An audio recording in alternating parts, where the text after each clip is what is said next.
Well, howdy. Welcome here to the Double M Farm. Any of you who know me know one of my mottos is keep it simple, stupid, with me being the stupid one. So after almost 7 years of using this machine, I came up with one of the simplest ways to store the outriggers. And don't know why I hadn't done it a long time ago.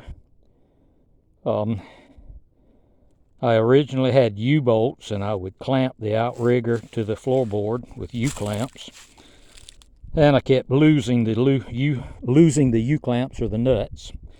So I got some 4-inch tubing, like you see right there, and welded that on, and then I would slide the outrigger into it and pin it. Well, one day I was swinging the boom and hit the outrigger and broke one of the 4-inch tubes off. Guess that is an indictment of my welding skills or the strength of the hydraulics, so I will go with that story. But I pulled it up here and was going to took a break from working on the pond dam, and I was going to weld the tube back on that side. And as I was sitting here, I got to looking at this thing. I said, how stupid. This is so simple. Now, it does involve drilling a couple of holes in the outrigger. As you see right here, these are 1/2-inch holes. So if you're worried that that might hurt the structural stability and strength of the outriggers, you may not want to do this. But I figured a 1/2-inch hole is not going to make a lot of difference. And if it does start showing any kind of a strain on it, I can always weld some plate on there to fortify it. But I really don't think a 1/2-inch hole is going to make a lot of difference. So what I did is I took off the tube that wasn't broken and ground everything down. I've got to get some paint and paint it.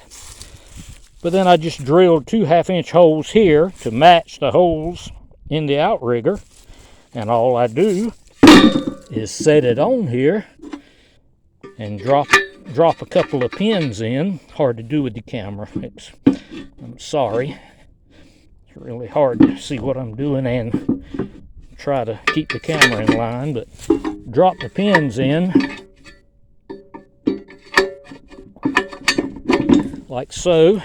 Put the locks in the bottom, and then I slide that part on there and pin it, and it's just like it was when I had the tubing on it, and it holds the outriggers. Here's the one on the other side, completely done.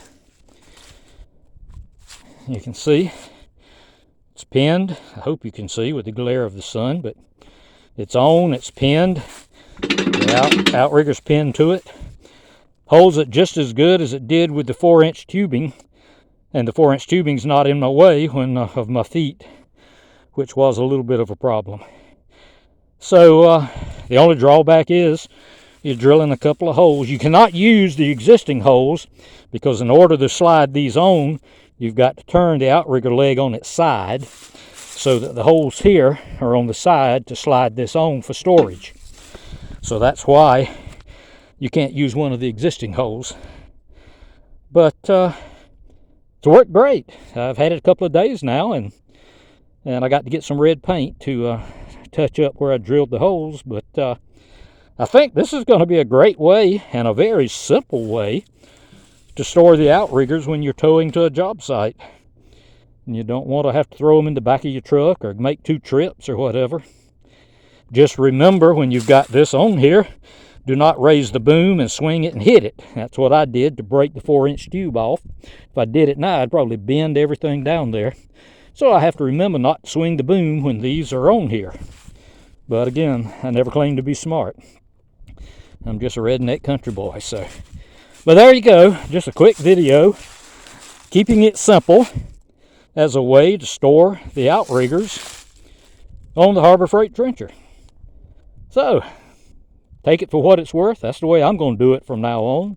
If you like it, fine. If you don't, that's okay too. So I appreciate you visiting me here on the Double M Farm, and we'll talk to you again real soon.